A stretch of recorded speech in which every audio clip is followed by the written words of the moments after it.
ഒടുവിൽ രാഹുൽ മാങ്കൂട്ടത്തിന് ജാമ്യം കിട്ടിയിരിക്കുകയാണ്.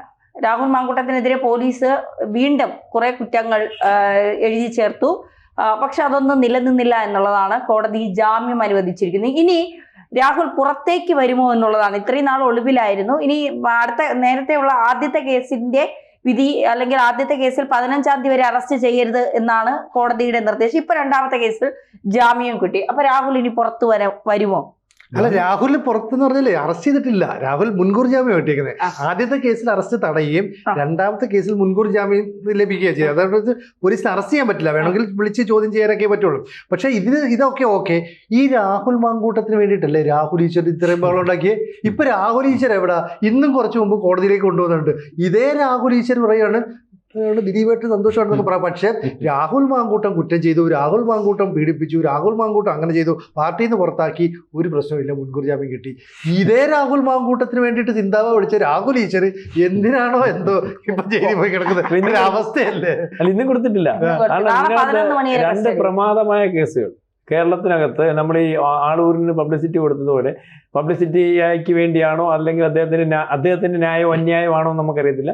ഒന്ന്, ദിലീപ് കേസിനകത്ത് അദ്ദേഹം നേരത്തെ ഇടപെട്ട് അല്ലെങ്കിൽ ദിലീപിനകത്ത് നിരപരാധിയാണ് അല്ലെങ്കിൽ അദ്ദേഹത്തിന് പറയാനുള്ള കാര്യം പറയണം, കുറ്റം ചെയ്തിട്ടുണ്ടെങ്കിൽ കോടതി തെളിയിക്കട്ടെ, ചുമ്മാതെ വിചാരണ ചെയ്യേണ്ടെന്നൊക്കെ പറഞ്ഞിട്ട് വന്നിട്ടുണ്ട്. അതിന്റെ വിധിയുടെ ഈ പാവം പിടിച്ചവനകത്താണ്. ഇപ്പൊ രണ്ടാമത് ആർക്കും സംശയം, രാഹുലിനല്ല ഇടപെട്ട വക്കീലിനും അല്ലെങ്കിൽ ലോകത്തിന് മൊത്തം സംശയമായിട്ടിരുന്ന രണ്ട് കേസുകൾ. കാരണം ഒരു കേസ് അതേ സ്വഭാവമുള്ള മറ്റൊരു കേസ് വന്നാൽ ഒരു കാരണവശാലും ജാമ്യം കിട്ടുന്നതല്ല. മാത്രമല്ല അതിൻ്റെ മൊഴിയൊക്കെ പൂങ്കുഴലി എടുത്തതനുസരിച്ച് അതിൻ്റെ മൊഴിയുടെ കുറച്ച് ഭാഗങ്ങൾ വെളിവന്നത് കേട്ടാൽ തന്നെ ആൾക്കാർ ഞെട്ടുന്ന രീതിയിലേക്കുള്ള ഒരു മൊഴിയാണ് ആ കുട്ടി കൊടുത്തിട്ട്. അതിനിപ്പോൾ ജാമ്യം കിട്ടിയ അന്നേരവും ഇല്ല, പാവം പിടിച്ചവൻ ഇന്നും വന്നിട്ടുണ്ട്. അവിടെ പരസ്യ കമ്പനിയുമായിട്ട്. അപ്പം ഇന്ന് ചോദിച്ചു, എന്താ നിങ്ങൾ കോടതി പറഞ്ഞു മര്യാദയ്ക്ക് ആഹാരം കഴിച്ചോണം, അല്ലെങ്കിൽ എനിക്ക് ജാമ്യം തരത്തില്ല. അന്നേരം ഇന്നലെ തൊട്ട് ഭക്ഷണം കഴിച്ചു എന്ന് ചോദിച്ചാൽ പറഞ്ഞു കിഡ്നിക്ക് പ്രോബ്ലം വരും, അതുകൊണ്ട് എന്നാ പിന്നെ കിഡ്നിയെ കാണത്തില്ല എന്നല്ല മഹാത്മാഗാന്ധിക്ക്. മനസ്സിലായില്ലേ? കിഡ്നിയെ കാണത്തില്ലായിരുന്നു മഹാത്മാഗാന്ധി. കിഡ്നിക്ക് പ്രോബ്ലം വരുമെന്ന് ഡോക്ടർ പറഞ്ഞിട്ട് ഞാൻ ആഹാരം കഴിച്ചു. അപ്പം ഇത് പറ്റിയെന്ന് പറഞ്ഞാൽ ആദ്യമേ സിനുജി 1 കൊല്ലത്തെ കേസാണിത്. സുപ്രീം കോടതി പറഞ്ഞിട്ട് അനാവശ്യമായിട്ട് ഒരു മനുഷ്യനെ റിമാൻഡ് ചെയ്യരുത്, മാക്സിമം കേസുകൾക്ക് ജാമ്യം കൊടുത്ത് വിടണം എന്ന് പറഞ്ഞിട്ട് ഇത് അന്നേരമായിട്ട് തന്നെ ജാമ്യം കിട്ടിയേനെ. ഈ അന്നേരമായിട്ട് തന്നെ ജാമ്യം കിട്ടുന്ന അവസരത്തിൽ അവിടെ ചെന്ന് കഴിഞ്ഞപ്പോൾ ഇയാൾ ഒരു വക്കീലിനെ ഇടപാട് ചെയ്തിട്ടുണ്ടല്ലോ. സാധാരണ വക്കീലില്ലെങ്കിലാണ് മജിസ്ട്രേറ്റ് നമ്മുടെ അടുത്ത് ചോദിക്കുന്നത്. നമുക്ക് കോടതി എന്ന് പറയുമ്പോൾ മജിസ്ട്രേറ്റ് ഇരിക്കുന്നിടമെല്ലാം കോടതിയാണ്. വീടായാലും ശരി, ഇവിടെ വന്നിരുന്നാലും എല്ലായിടും കോടതി. അതിന് അത്യാവശ്യം അതിനൊരു ബഹുമാനവും കാര്യങ്ങളും ഒക്കെ ഏത് മനുഷ്യനായാലും കൊടുക്കുമല്ലോ. അവിടെ ചെന്നിട്ട് വക്കീൽ നിൽക്കുക. അപ്പോൾ വക്കീലിൻ്റെ അടുത്ത് കാര്യങ്ങൾ വക്കീൽ ചെന്നപ്പോൾ പുള്ളി പറഞ്ഞു ഒരു 30 സെക്കൻഡ് തരൂ, ഒരു 30 സെക്കൻഡ് തരൂ. 30 സെക്കൻഡ് 30 വേണ്ട, 14 ദിവസം വന്നേക്കാം. അവിടെ കൊണ്ടിട്ടു. അതിനുശേഷം അവിടെ ചെന്നിട്ട് കഴിഞ്ഞപ്പോൾ കോടതിയിൽ നിന്ന് ഇതേ കാര്യത്തിന് അവിടെ ചെന്ന് ഈ പറയുന്നത് പോലെ നിയമങ്ങളുണ്ടല്ലോ. അവിടെ ചെന്ന് കഴിഞ്ഞാൽ ഞാൻ ആഹാരം കഴിക്കത്തില്ല, ഞാൻ മഹാത്മാഗാന്ധി, ഞാൻ പുരുഷന്മാരുടെ സ്വാതന്ത്ര്യ സമരത്തിന് വേണ്ടി ഇടപെട്ടിരിക്കുകയാണെന്നൊക്കെ പറഞ്ഞിട്ട് എന്നിട്ട് പെണ്ണുമ്പിള്ളേർ പറഞ്ഞ് പോസ്റ്റ് ഇട്ടോണം ഉയർത്താൻ. കോടതി നോക്കി വേണ്ട ഇവനെ 14 ദിവസത്തേക്ക് ഞാൻ റിമാൻഡ് ചെയ്ത ഇവന്റെ പേര് ഇതാ ഡെയിലി എനിക്കെതിരെ കോടതിക്കെതിരെ ഞാൻ ഇനിയും ചെയ്യും. എന്നാ പിന്നെ അത് തന്നെ അവിടെ നിൽക്കുന്നത്. അവസാനം കസ്റ്റഡി കൊടുത്തു. പോലീസിനെ കല്ലാന്നല്ലോ, പോലീസിനെ കുറ്റപ്പെടുത്തിക്കൊണ്ട് എനിക്ക് നോട്ടീസ് തന്നിട്ടേ ഇല്ല. മറ്റേ പോലീസ് കസ്റ്റഡി മേടിച്ചിട്ടൊന്നും അനങ്ങിയില്ല. കസ്റ്റഡി എടുത്ത് കാലാവധി കഴിഞ്ഞിട്ട് ചോദിക്കും കസ്റ്റഡി എന്തോ ആയല്ലേ സാറേ, വെള്ളം കുടിക്കാതെയും ഭക്ഷണം കഴിക്കാതെയും കിടക്കുന്നതിന് എങ്ങനെ ചോദ്യം ചെയ്യാനാ? ആരോഗ്യമില്ലാത്തവരെ ചോദ്യം ചെയ്താൽ സത്യസന്ധമായിട്ടുള്ള ഉത്തരം കിട്ടത്തില്ല, മാത്രം വ്യക്തതയില്ല. എന്നാ ശരി, ഇയാൾ പോയി ആഹാരം കഴിക്കുക. അങ്ങനെ അയാൾ ആഹാരം കഴിച്ചേ ഇന്ന് വീണ്ടും ഇവർക്കെല്ലാം കിട്ടി. തെരീവിനെ വെറുതെ വിട്ടു.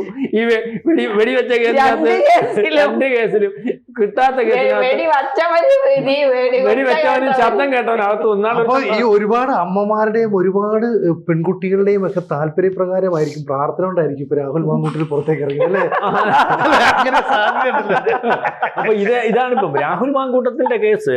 പിന്നെ രാഹുൽ മാങ്കൂട്ടം എന്ന് പറയുന്ന ആൾ ചെയ്തില്ലെങ്കിൽ നിഷ്ഠൂരമായിട്ടുള്ള കാര്യം തന്നെയാണ്. അപ്പൊ അതിനകത്ത് ഈ പറയുന്നത് പോലെ കേൾക്കുന്നതൊക്കെ ശരിയാണെങ്കിൽ അതിനകത്ത് എന്തെങ്കിലും ഗൂഢാലോചന ഉള്ള രീതിയിലേക്കൊക്കെ നമുക്ക് സംശയം തോന്നുന്ന ഇതാണ്. എന്തുകൊണ്ട് ഇതുവരെ വന്നില്ല, ഈ പറഞ്ഞതുപോലെ ആദ്യം വന്നില്ല, ഇപ്പൊ ചില കൃത്യ സമയങ്ങൾ ഈ ആരോപണം വരുന്നു. അപ്പം നമുക്ക് അതിനകത്ത് സംശയിക്കാം. ശരിയുമാകാം. അവർ പറയുന്നത് ഭയം കൊണ്ടാണ്, ഇതിന് ഞങ്ങൾക്ക് പരാതി കൊടുക്കുന്നതിന് വേണ്ടി അതുപോലുള്ള സപ്പോർട്ട് കിട്ടിയതുകൊണ്ട് മാത്രമാണ് വെളിയിൽ വന്നത് എന്നൊക്കെയുള്ള രീതി പറയുന്നുണ്ട്. ഏതായാലും രാഹുൽ മാങ്കൂട്ടം എന്ന് പറയുന്ന രാഷ്ട്രീയക്കാരനെ നമ്മൾ പറയുന്നത് ഇതിൻ്റെ പുറകിൽ ഗൂഢാലോചന ഉണ്ട് അയാളെ തീർക്കുന്നതിന് വേണ്ടി, അത് തീർന്നു. ഇനി എത്ര ജാമ്യം എടുത്ത് വെളിയിൽ വന്നാലും എത്ര പ്രഹസനം കാണിച്ചാലും ഈ നടനെ വെച്ച് ഒരു സിനിമ എടുക്കാൻ ഒരു രാഷ്ട്രീയ പാർട്ടികളും തയ്യാറാക്കും. അയാളുടെ കാര്യം ഏതാണ്ട് തീർന്നു, അല്ലെങ്കിൽ രാഷ്ട്രീയം, അല്ലെങ്കിൽ ഇനി ആ പണിക്ക് അയാൾ നിൽക്കേണ്ട, വേറെ എന്തെങ്കിലും പണി കേരളം വിട്ട് വെളിയിൽ പോയി ചെയ്ത് ജീവിക്കുന്നതേ മാർഗമുള്ളൂ. ഏതായാലും അത്തരം രാഹുൽ മാങ്കൂട്ടത്തെ ഒന്നാമത് പാർട്ടി പുറത്താക്കി, രാഹുൽ മാങ്കൂട്ടത്തിനെതിരെ കുറ്റങ്ങൾ ആരോപിക്കപ്പെട്ടു, ശരി അയാൾ തെറ്റ് ചെയ്തിട്ടുണ്ടെങ്കിൽ ശിക്ഷിക്കപ്പെടണം. പക്ഷെ അപ്പോഴുള്ള പ്രശ്നം എന്നറിയോ, ദിലീപിന് കോടതിയിൽ നിന്ന് എങ്ങനെയാണ് ജാമ്യം കിട്ടുക, അല്ലെ ദിലീപ് ഇന്നസെന്റ് ആയത്? ദിലീപിനെതിരെ കൃത്യമായിട്ട് തെളിവുകൾ സമർപ്പിക്കാൻ പ്രോസിക്യൂഷന് സാധിക്കുന്നില്ല. അങ്ങനെ പറയുന്ന രീതിയിൽ ഈ രാഹുൽ മാങ്കൂട്ടത്തിനെതിരെയും തെളിവുകൾ സമർപ്പിക്കാൻ കഴിഞ്ഞില്ല. ഇപ്പോൾ അതിജീവിതം പറയുന്നു, അങ്ങനെ പറയുന്നതൊക്കെ പറയുന്നത് ശരിയാണ്. പക്ഷെ കോടതിയുടെ മുമ്പിലേക്ക് എത്തും. ഇത് കേസ് പിന്നീട് വിചാരണ എടുക്കുമ്പോൾ 1-2 വർഷം കഴിഞ്ഞിട്ടൊക്കെ ആയിരിക്കും. ആ സമയം ആകുമ്പോഴേക്കും തെളിവുകൾ കൃത്യമായിട്ട് ഹാജരാക്കാൻ കഴിഞ്ഞില്ലെങ്കിൽ രാഹുൽ മാങ്കൂട്ടത്തിൽ രക്ഷപ്പെടും. യഥാർത്ഥത്തിൽ കുറ്റം ചെയ്താൽ പോലും തെളിവുകളുടെ അഭാവത്തിൽ പ്രതിസ്ഥാനത്ത് നിൽക്കുന്നവർ പുറത്തു വരുന്ന എത്രയോ സംഭവങ്ങൾ നമ്മുടെ നാട്ടിലുണ്ടായിട്ടുണ്ട്. പോലീസുകാർക്ക് കൃത്യമായിട്ട് തെളിവ് ശേഖരിക്കാൻ പറ്റിയില്ലെങ്കിൽ ഇവിടെ സംഭവിക്കുന്നത് എന്താ വെച്ചാൽ, ഈ രാഹുൽ മാങ്കൂട്ടം നിരപരാധിയാണെന്ന് വെച്ചു, അങ്ങനെയാണെങ്കിൽ അയാളുടെ പൊളിറ്റിക്കൽ ഭാവി ഇല്ലാതാക്കി കളഞ്ഞില്ലേ? 1-2 പെൺകുട്ടികൾ പറഞ്ഞ പരാതി വെച്ച്, അങ്ങനെയാണെങ്കിൽ ആദ്യമേ പരാതി കൊടുത്ത സമയത്ത് തന്നെ തെളിവുകളുമായിട്ട് അവർ രംഗത്ത് പറഞ്ഞാൽ ആദ്യം ആക്ഷേപം ഉന്നയിക്കുന്നു, ആരോപണം ഉന്നയിക്കുന്നു, പിന്നെ പിൻവാങ്ങി നിൽക്കുന്നു, പിന്നെ ആരുടെ ഇടപെടൽ ഉണ്ടാകുന്നു, വീണ്ടും കേസ് വരുന്നു, പിന്നെ മൊഴി നൽകുന്നു. ഇതൊക്കെ നോക്കുമ്പോൾ ഒരു പ്ലാൻ, ഇതാണ് ശരിക്കും പറയാൻ ഗൂഢാലോചന. ഇതാണ് ഗൂഢാലോചന. അതാ ഞാനീ പറഞ്ഞത്. ഇതിനകത്ത് ദിലീപിന്റെ പുറകിൽ ഈ രാഹുൽ മാങ്കൂട്ടത്തിന്റെ പുറകിലും രാഹുൽ മാങ്കൂട്ടത്തിന് അനുകൂലമായിട്ടുള്ളവരുണ്ടല്ലോ. അതെ, ഇപ്പൊ തന്നെ ഉൾപ്പെടെയുള്ളവർ അനുകൂലം പ്രതികൂലമായിട്ടുള്ളവരുണ്ട്. പക്ഷേ രാഹുലിന്റെ വിഷയം എന്ന് പറഞ്ഞാൽ രാഹുൽ രാഷ്ട്രീയക്കാരനാണ്. രാഷ്ട്രീയക്കാരന് ഇത്തരത്തിലൊരു വിഷയത്തിനകത്ത് വന്നിട്ട് അനുകൂലമല്ല പ്രതികൂലമോ, ഒരു രാഷ്ട്രീയ പാർട്ടി ഇവരെ വെച്ചിട്ട് വീണ്ടും അനുകൂലമാണോ പ്രതികൂലമാണോ എന്ന് പരീക്ഷിക്കുന്നതിന് വേണ്ടി തയ്യാറാകത്തില്ല.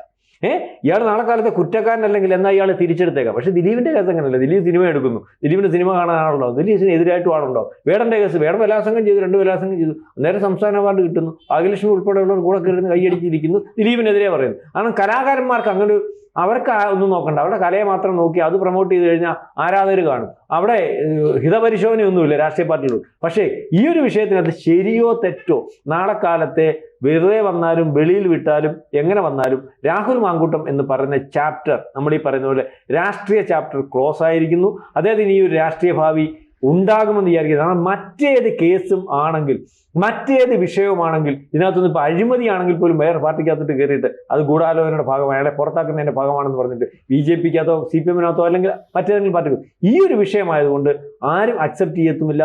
മറ്റൊരു പാർട്ടിയിൽ പോയി പോലും ഒരു പൊതുപ്രവർത്തന രംഗത്ത് ഈ രാഹുൽ മാങ്കൂട്ടം എന്ന് പറയുന്ന ചാപ്റ്റർ ക്ലോസ് ആയിട്ടുണ്ട്.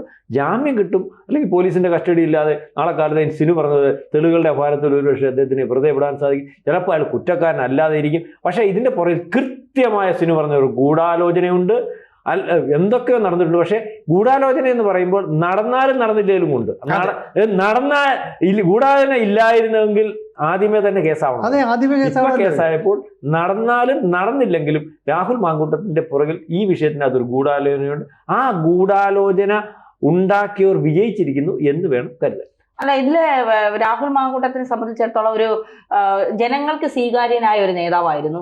രാഷ്ട്രീയത്തിൽ അങ്ങനെ കുറച്ച് നേതാക്കളെ ഈ അടുത്ത സമയത്ത് വളരെ കുറച്ച് നേതാക്കളെ ഉള്ളൂ. സ്വാഭാവികമായി അയാൾ ഉയർന്നു വരുന്നത് സ്വന്തം പാർട്ടിക്കുള്ളിൽ തന്നെ പലർക്കും ഒരു അസ്വസ്ഥത ഉണ്ടാക്കി. അയാളുടെ വളർച്ച, ഇനി UDF അധികാരത്തിൽ വന്നാൽ അയാൾ ഏതെങ്കിലും മന്ത്രിസ്ഥാനം കിട്ടിപ്പോകുമോ?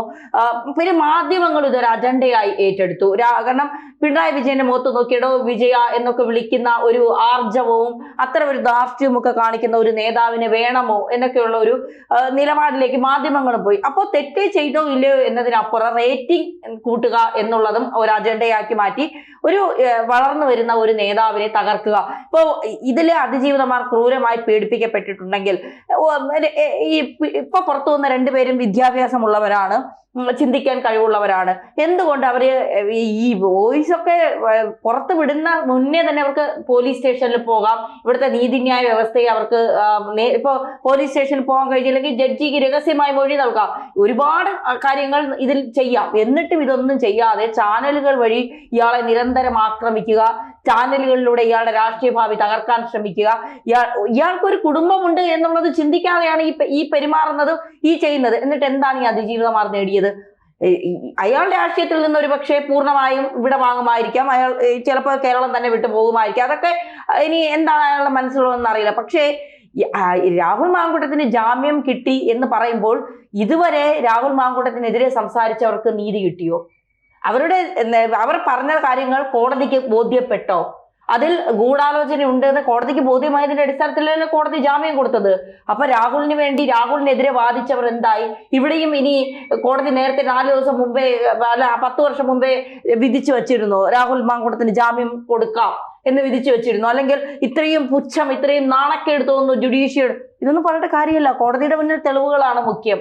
ആ തെളിവുകൾ കൃത്യമായി കിട്ടിയാൽ കോടതി ആ പ്രതിയെ വെറുതെ വിടും. അത് തന്നെയാണ് ഇവിടെ സംഭവിച്ചിരിക്കുന്നത്. അല്ല, അതിനകത്ത് വേറെ കാര്യമുണ്ട്. അത് രാഹുൽ മാങ്കൂട്ടത്തിൽ ഒരു കാര്യം ശ്രദ്ധിക്കണമായിരുന്നു. രാഹുൽ മാങ്കൂട്ടത്തിനെതിരെ ഒരു അജണ്ട പാസ്സാക്കുമ്പോൾ ഈ അജണ്ടയൊന്നും ഒരു നല്ല ഒരു പൊതുപ്രവർത്തകന്റെ പുറകിൽ ആരോപിച്ചാൽ പാസ്സാവത്തില്ലെന്നതിന് പല തെളിവുകളും കേരളത്തിലുണ്ട്.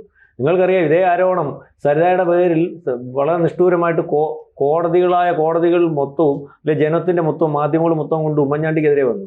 അവസാനം ഏറ്റെടുത്ത CPM പാർട്ടി പറഞ്ഞു ഉമ്മൻചാണ്ടിക്കെതിരെയുള്ള ലൈംഗിക ആരോപണം നിർത്തിക്കൊള്ളാൻ പറഞ്ഞു. കാരണം അത് പറയുന്നവനെ അടിക്കാൻ ചെല്ലുക പെണ്ണുങ്ങളും സ്ത്രീകളും. ഉമ്മൻചാണ്ടി ചെയ്തില്ല. അപ്പൊ അത്തരത്തിലുള്ള രാഷ്ട്രീയ പാർട്ടിക്ക് അത്തരത്തിലുള്ള പൊതുപ്രവർത്തകരുണ്ട്. നിങ്ങൾ VS അച്യുതാനന്ദൻ എന്ന് പറയുന്ന ആളുടെ പേരിൽ അഴിമതി ആരോപണം പറഞ്ഞുകൊണ്ട് തനിക്ക് ചെല്ലാവോ? ചെല്ലാവോ? ഇവിടുത്തെ അതിഗായകന്മാരായിരുന്നല്ലോ അന്ന് വെള്ളാപ്പള്ളി നടേശനും ഗണേശൻ ആരും ചീത്ത പറയുമല്ലോ. VSനെതിരെ ഒറ്റ പരീക്ഷ പറഞ്ഞോളൂ. പിറ്റേന്ന് തൊട്ട് ഗണേശന് സ്റ്റേജിൽ കയറാൻ പറ്റിയിട്ടില്ല. അത് മാർക്സിസ്റ്റ് പാർട്ടി ഒന്നുമല്ല ഓപ്പറേറ്റ് ചെയ്യുന്നത്. സാധാരണ പിണറായി വിജയനെതിരെ പറഞ്ഞാൽ പോലും പ്രശ്നം ഉണ്ടാവത്തില്ല, അവിടെ ആയിരിക്കും. പക്ഷേ VSനെതിരെ പറഞ്ഞാൽ അന്ന് വെള്ളാപ്പള്ളി നടേശന് സ്റ്റേജിൽ കയറാൻ VS പറഞ്ഞിറക്കി അവനെ പറ്റിയത്.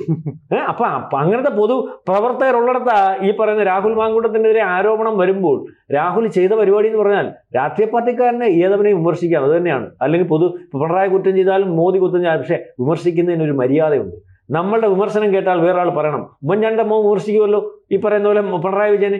എടോ പിണറായി എന്ന് വിളിക്കാൻ രാഹുൽ മാങ്കൂട്ടത്തിന് ഇപ്പോഴും 40-42 വയസ്സേ ഉള്ളൂ. പിണറായി വിജയൻ 82 വയസ്സുണ്ട്. അപ്പം അതുപോലെ പി ജെ കുര്യൻ ഒരു കാര്യം പറഞ്ഞപ്പോൾ അയാളെ പരാമർശിച്ചത്.